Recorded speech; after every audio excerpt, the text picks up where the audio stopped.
Hello guys, welcome again. Now, Rigigi is speaking as we are talking, and he is claiming that Ruto wanted to kill him, or Ruto's men wanted to kill him in two instances. The first instance in Kisumu in August, and then the other instance was in Nyeri, that his food was almost poisoned, but he knew, so he evaded that. He claims that one of the undercover security guys, went into his room. The guys went into his room, and one of them wanted to poison his food. He is also claiming that when they were in Nyeri, the same thing wanted to happen, was almost happening, but uh, he evaded it. Again, he's claiming that as he was admitted in Karen Hospital, Ruto's men were calling to ask if he's dead or not.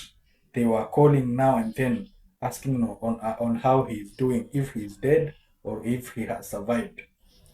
He claims that he has nothing to do with President Ruto. He didn't have any written agreement with him. He just trusted him as his fellow Christian man.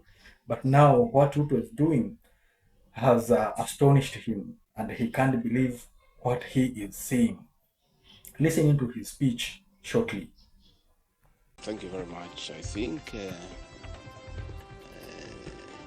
on Thursday I had proceedings in the Senate throughout the morning, and I think we broke at 1 o'clock or so, and I retreated to Harambe House Annex for lunch with my team of lawyers and a few of my senior officials in the Office of the Deputy President. And after lunch, we went through my examination in chief in the afternoon, and possible areas of cross-examination by the councils for the National Assembly and by the senators themselves. And my team took off for the Senate, and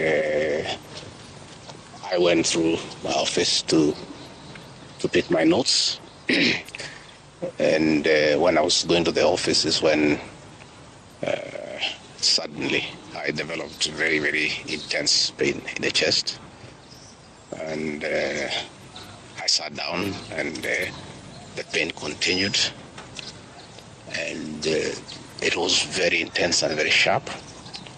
And I did call my doctor, Dr. Gachagua, of this hospital, who has been my doctor for the last 20 years.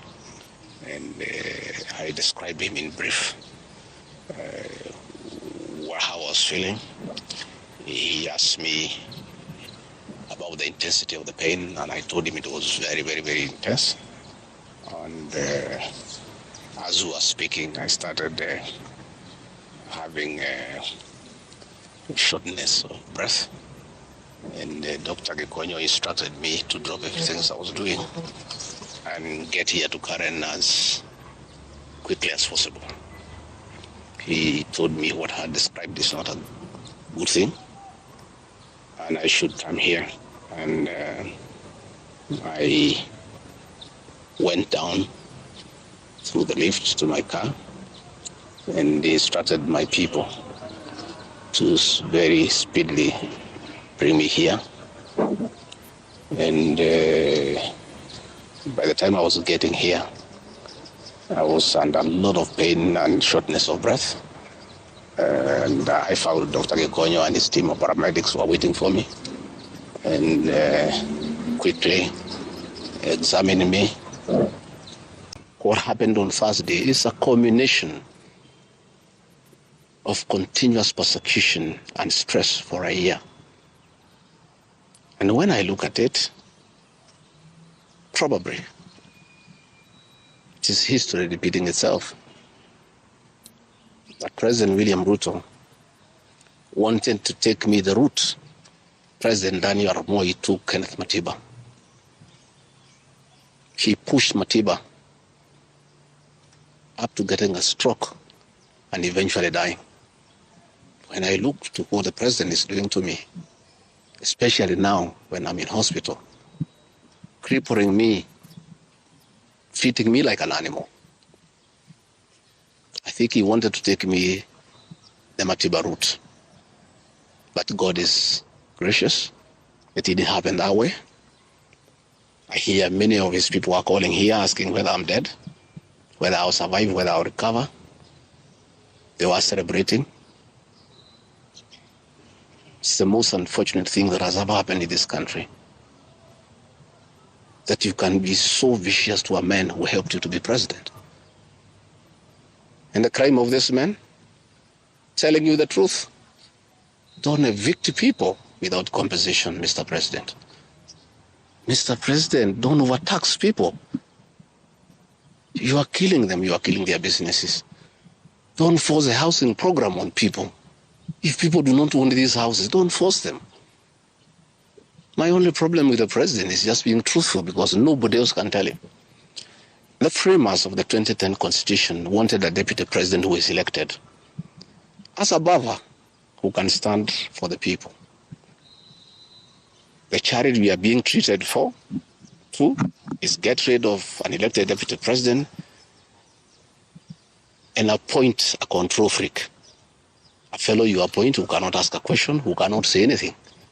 And I'm sure if they succeed, he'll be asked to sign an undated resignation letter so that in case he starts asking questions, he can just be told to resign. But the framers of the 2010 Constitution were very clear in their mind why they wanted a deputy president who is elected. I'm the only man in the cabinet and in the whole government who can stand up to President William Ruto and tell him, hey brother, this is not right. This Adani thing is not good for the country. There's too much corruption, Mr. President. This is how thing is being forced down on the people of Kenya. And they don't like it. Please don't force it down on them. You know, situations where medical equipment that was being supplied by Kenyans to the Ministry of Health now has been given to one single Asian. I say, Mr. President, this is not right. We are killing our business people. So, as we speak, I say that my lawyers are in court. We have faith in our judiciary. And I requested that, according to the rules of natural justice, I be accorded an opportunity to be heard in the Senate. You remember I presented myself to the National Assembly and defended myself. In the Senate, I was there day one. And even when the Speaker asked me to sit down to listen to the charges, I decided to stand up to face my accusers. I was there the following day. I was ready for cross-examination. The 11 counts is nothing but malice and fiction. It was a political game by the president to get rid of me. And looking at it, I don't think the president had any intention of ever working with me. I think he just needed me to help him win the election because of my mobilization capacity and the faith the Mount Kenya region has in me. So I should have been given an opportunity. I have asked my lawyers and they have told me the motion was not time-bound. What is time-bound is a select committee that should work for 10 days and then report to plenary. That committee was never constituted, so this matter should have continued and waited for me. I was ready for cross-examination so that I answer those 11 counts one by one, and I'm sure had I been given that opportunity, I would have persuaded the senators otherwise. I was not given that opportunity. When you look at the speed at which Rigathi Gachagua is being hounded at office, it's like the story of Simon Makonde. You remember that story? Yeah. One who died, who was born on Monday and by Sunday was buried. The kind of efficiency that has been exhibited in hounding Rigathi Gachagua out of office, if this efficiency was being exhibited in the management of the affairs of this country, Kenyans will be very happy. What is the hurry? The framers of the Constitution gave the president 14 days to look for somebody to replace the deputy president. It gave Parliament another 60 days. That's a total of 74 days.